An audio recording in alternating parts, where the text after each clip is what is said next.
Actually, whilst preparing for this talk, I remembered an article that I read a couple of months ago in the New Yorker about the question whether the internet can be archived.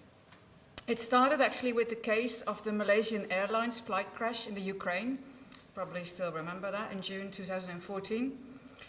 And merely 2 weeks before the crash, a curator of the Russia and Eurasian collection at the Stanford, at the Hoover Institution at Stanford in the US, has submitted to the Internet Archive a list of Ukrainian and Russian websites and also blogs that ought to be recorded as part of the archive and really to remember the Ukrainian conflict.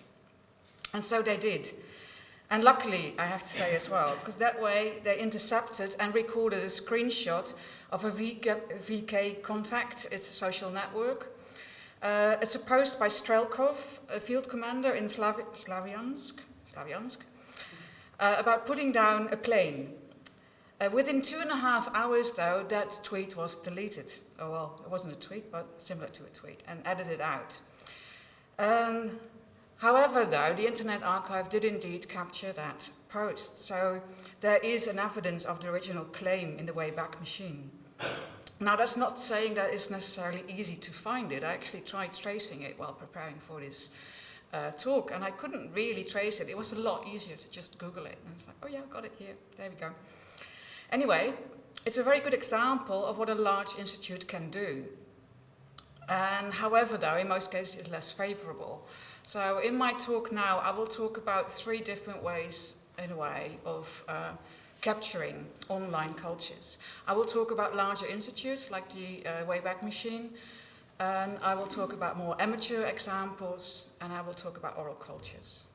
So, as I said, to start off with, the Internet Wayback Machine is not always as promising as it's supposed to be, and we already heard about that a little bit this morning as well.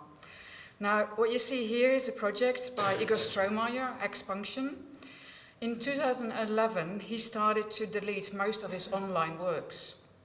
Announcing the project on Facebook, in his own words, he said the following. One of the main arguments for his reasoning was that the works weren't accessible anymore in the way he intended them to be. So rather than just putting them on, he started deleting them. Now, trying to see the value of the Internet Archive, and in particular the Wayback Machine, I looked up some of his work to see whether they were still alive or captured. And also, in some cases they were, as the screenshots proves you as well. But in other cases, they didn't.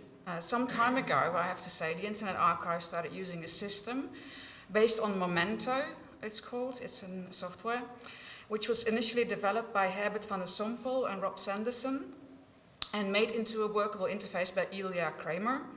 And it's now called the Time Tracker Reconstruct, which you can find here. The idea is to use time tracking by providing you with a particular version of the page at a requested time. Now, whereas this is easy in a system as Wikipedia, because Wikipedia follows everything that's happened online by the minute, by the second, by every change, the Internet Archive, that's much more difficult because they only capture certain moments in time, so it's not as easy to find these things. It only takes snapshots. So this is what happened indeed with another thing that I tried to look up on the Wayback Machine, one of the projects that Igor made. And when following the link to the sort of new location, you actually come back to his site in the Wayback Machine. Now, that could still be reasonably fine, in a way. Another difficulty, though, is that the Internet Archive, because it takes snapshots, it doesn't necessarily capture the software in the page or even an image. When someone actually decides to delete this image on their website, the Wayback Machine also has lost that image. More difficult even, and I have to say this is the work by Martin Nadam, net.art, and it's been going on since '97, so it was a really good example to see where it's been captured by the Internet Wayback Machine. She also uses quite a few interactive possibilities on her website that you can send emails and stuff. So I actually tried doing that through the Wayback Machine, and this is where it led me. Again, when clicking further, because it gives you the possibility to click further on, and I might want to actually point you towards the, I don't know if you can read it, but the address bar, it has a caption of the date when it was captured by the Wayback Machine. So this is 2006, where I was at with this one. It was also 2006, so I followed and it got here. And then it's redirecting me. And then it redirects me to something completely random in 2012. So I don't know why it did that or how it did that, but it did. Now, that could be seen in the light of this work as quite interesting, because Martina Nedam, when she developed this work, she was actually quite interested in navigation, in different navigation systems. So you could see that still as a sort of interesting feature of the work. But yeah, normally I don't think it really works really well. So more importantly, in a way, this sort of Wayback Machine doesn't really provide you with any contextual information, which is something that we've been recurringly hearing about today as well. Another example that I want to show you is now developed by Rhizome, a non-profit organization based in New York. Rhizome has been around for 20 years, although not everyone knows it. Probably here also a few of you know it, but not everyone, I suppose. But it has a huge archive of net art, internet art, however you want to call it. Now recently they've started experimenting with different ways to capture content on the web. More specifically, they developed a social media archiving tool. And together actually with the earlier mentioned Ilya Kramer, Dragan Espenschied has been working on that. And Dragan actually is also quite an important figure talking about preserving online cultures, although I won't be mentioning him today. They made a web recorder, which is also freely available for everyone to use. So please go to their site and find the link. The main points for doing it for them is that it helps artists and others to preserve social media projects. And not only by archiving them, but by replicating the exact look and layout of the site used and the interactions with users. Whereas sort of regular screenshots and screen captures record statically, as I've been doing now, because I wasn't sure about the reliability here of the internet. I felt like, oh, I'll just screenshot everything and see what that brings up. It's very statically, of course. Using the web recorder, though, you can start documenting in a dynamic way. And this is particularly important for contemporary tools such as Instagram and Google Photo that use several automated editing systems, changing your images in little GIFs or little videos.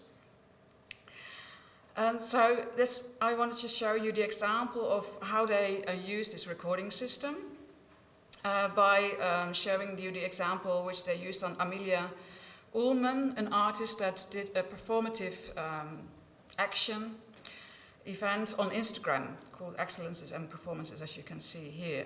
Now, to do that properly, because as I said before, I've been just taking screenshots, but you don't really get the same idea.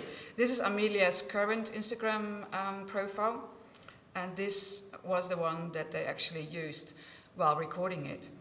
Now, I'll just go out of this mode and show you indeed a slightly better version of how that then actually works. So this is where you enter if you go through Rhizome and look for this particular thing. You end up here, you click on one of those, and you see the official, the old Instagram feed that she used. Now, as I said before, the nice thing is that you can click through these images. You don't only get the images, you also get the comments that have been attached to it. So you get some of the context as well, how people used this interface, this social platform. And as I said before, I'll probably turn up my volume here. It also shows you the moving image, I hope. It did before, of course. That's how it works. So anyway, you'll have to believe me. That's all I can say at the moment. So returning now to my PowerPoint here.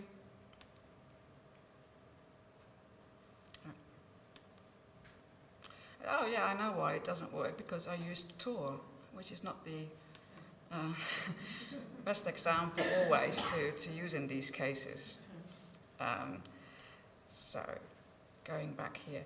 So it's indeed quite interesting indeed. What you see here is that it captures the whole environment on which this is happening. So I think it could also be a good strategy and an easy strategy also to use for museums. If you talk about the previous project that was just shown, for example, it can really nicely record what has happened at a certain moment online in a social web, which is normally quite restricted, but could now be accessed in a different way.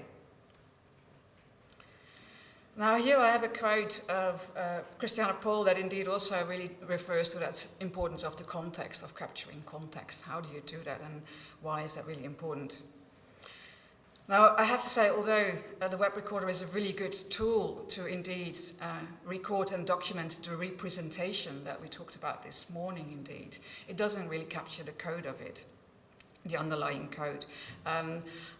While we were having the discussion this morning, I was indeed thinking about examples. Well, how indeed do you then capture that sort of live element?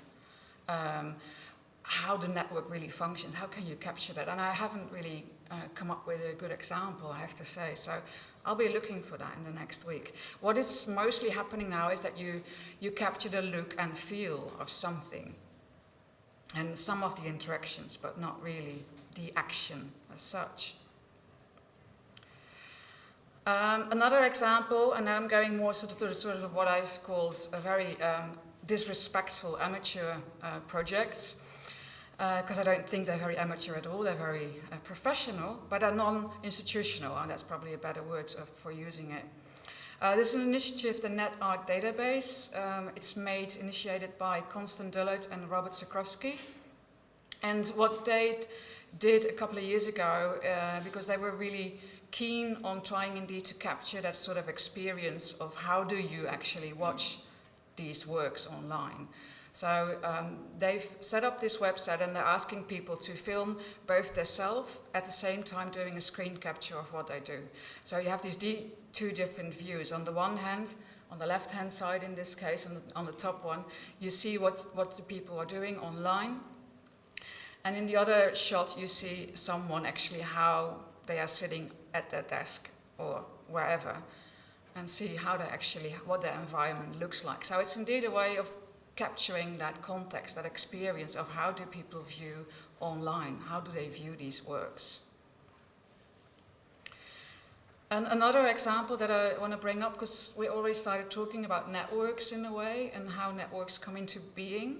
Again, this is a spin-off in a way of the net.art I just mentioned by Martine Nedam. And she also, as part of that work, she created a Mouchet network. And it's quite an interesting way also of preserving your work, in a sense, is that next to your own work, you create people and give them the ability to use your work in whatever way possible. Although it has to be said that it's debatable how freely this is, because Martine Nedam is quite a strict editor in many ways. It is possible to indeed start using or becoming Mouchet in that sense. Mouchet is sort of, all-time avatar, you could say. This is one of the examples, for example, that took on that idea and made their first page for their website in the same style as Mouchet.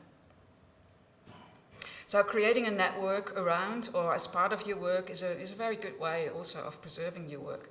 It is really then about, though, the specific concept of the work. It's not necessarily capturing that original work, but I believe very much that there is no such thing as an original in digital art anymore. Now, another way a network can function, and again, this is referring back to Mouchet.org. At a certain time, Martine made a game, because Mouchet is actually a character in a film and in a book. And on the website, Mouchet.org, she made a game about the differences and similarities between the different characters in the film, the book, and her own character.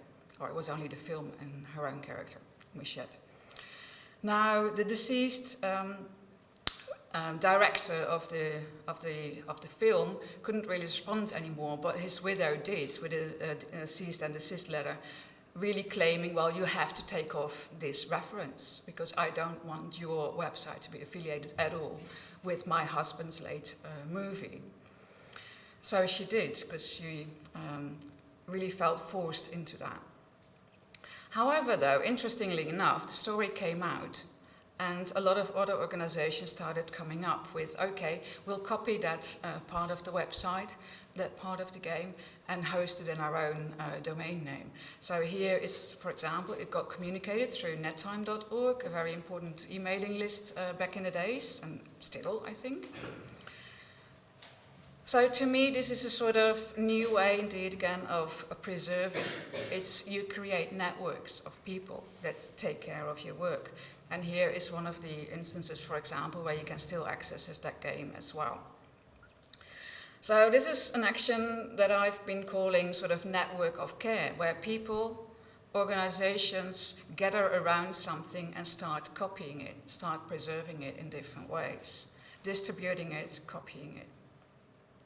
Now, in a very similar way, Italian curator Domenico Quaranta has said the following, that in a digital age, archiving and collecting are no more just an act connected with power, institution, and authority. People can be involved in what they choose to save on their hard disks and to share it again online. And I think that sentence already has very important implications. It's not anymore about just the institutions, it's also about people being online and taking care of these things, at least also caring about these things.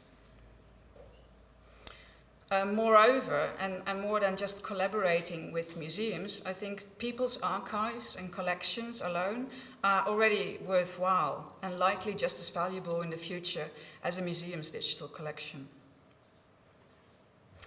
To me, this is very much a case in point when you talk about that. This is a website called the Temporary Stedelijk, and it's an initiative by Kalle Mattsson and Amber van der Eden, who in 2012 decided to make a website in response of the Stedelijk Museum's lack of attention for digital art. At the time, you might remember that the Stedelijk was closed for reconstruction, and the Stedelijk started organizing exhibitions elsewhere around town in Amsterdam. And they called their program the Temporary Stedelijk. So one place they didn't occupy, strangely enough, was the online space. So Amber and Kalle found out and bought a domain name and set up this website, in which they embedded all kinds of websites they thought were important for the history of net art. Now, next to providing context to the works in the form of written articles and interviews, as you can see here, a few of the examples, they also captured the sort of context around these works, next to just embedding them in their website where you could access them. So it's a very nice overview of how these things have worked. Now, in itself, also, it became another story. So what do we talk about when we talk about online cultures? We talk about stories, whereas this website is interesting in itself. I think the story of the Stedelijk Museum and how this whole affair came about makes it a much richer thing. So in other words, and as I mentioned before, it's about context and storytelling.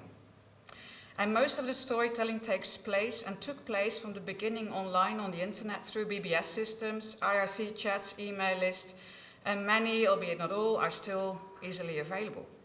NetTime, as I mentioned before, an important example, is a great resource to learn more about online cultures. And this is just a screenshot because I'm doing an exhibition with Lialina that opens next month, and I was just looking through indeed what has actually been written about her, what kind of interviews have taken place. And then you find a lot. But there's also another way of storytelling through which we can not only learn about an artist or hear her or his project, but in between the lines we also hear many other things.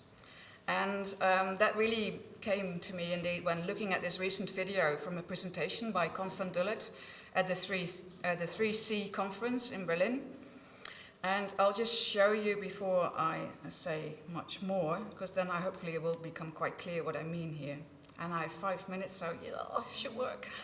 I hope. Like you would get these collectors that are posing in front of their artworks to generate more relevance for their artworks. And in the end, I was thinking, if that relevance actually starts, if that social capital, that quantification of social capital actually starts to represent actual capital, like in the art world, but in a lot of other places, then why not buy that capital? And of course, like if you just do a simple search online, you can buy Facebook followers, Instagram followers, everywhere. So, and then I started to research these followers, and these followers were all automated, right? Like this was their content, this were the pictures they're posting. So you would get these like kind of automated pictures where it says, this has the hashtag Instadroid, but weirdly cropped off heads in the image. This also reminiscence with weirdly cropped off heads in the image. And of course, like this means it's just an automatically cropped image because of the at that time dominant square format of Instagram pictures. So tags for likes with another few heads missing.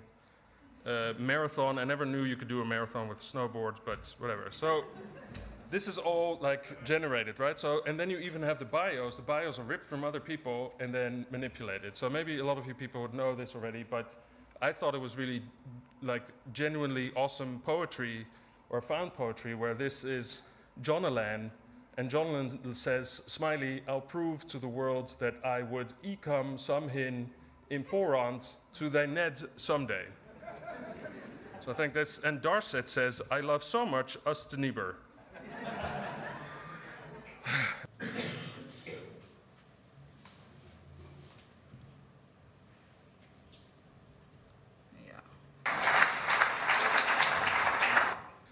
And you know what I did? I thought, like, if I can buy these followers, you know, if I can find Jeff Koons,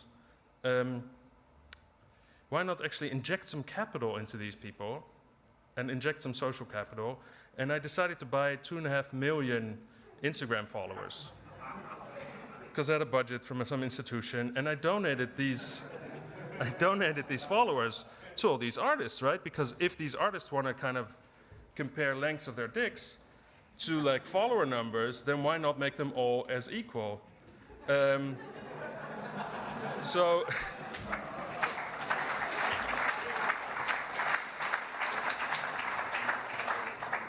thank you. So Jeff Koons had 100,000 followers. Jerry Saltz, who's a critic, also got 100,000 followers. Klaus Biesenbach got 100,000 followers, motherfucker. Richard Prince got 100,000 followers. This Murakami got 100,000 followers. Jonas Lund, a friend of mine, got 100,000 followers. All these people got 100,000 followers exactly, so they were equal to each other.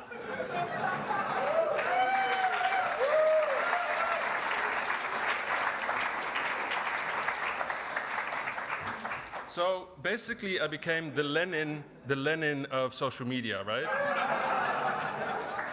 Injecting capital and making people equal is what I do. So this is, but the weird thing was that the New York Times called me, and I'm like, holy fuck, New York Times is calling me. It's on the phone, on this shitty little free phone, or fair phone. Like on the, yeah, exactly, fair phone. There's New York Times, right? So I'm thinking, okay, this is relevant. I explain them everything, and she keeps asking me, I'm hurrying up. She's asking me, like, yeah, but like, do you know other people that are selling artwork through Instagram? And like, did you make money through Instagram? And I'm like, that's like what I'm criticizing. Like, this is not what the work is about. Like, I'm not actually telling you, like, maybe somebody once bought a work of mine through Instagram, but that's, like, I'm saying, like, this validation system of you thinking an artwork is important is corrupt. I gotta stop there. I mean, it's a really good video, and that's my point indeed, that it's such a good video. And probably Constant is even a better presenter, I have to say. Now, what I really found interesting when I saw this video is all the information that he talks about. He talks about Instagram, about the strange conversion of the image. He talks about fair phones. There's so much contextual information which you really don't capture if you just talk about this project. So there's many references to online and offline culture, artifacts and phenomenon. Now I have to hurry up a little bit, I know. And of course, as with any kind of storytelling, there is never something like a clear-cut story.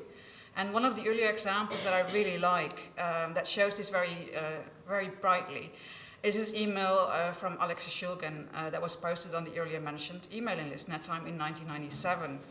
Around the time, there was a lot of discussion around the term net.art, the dot between net and art.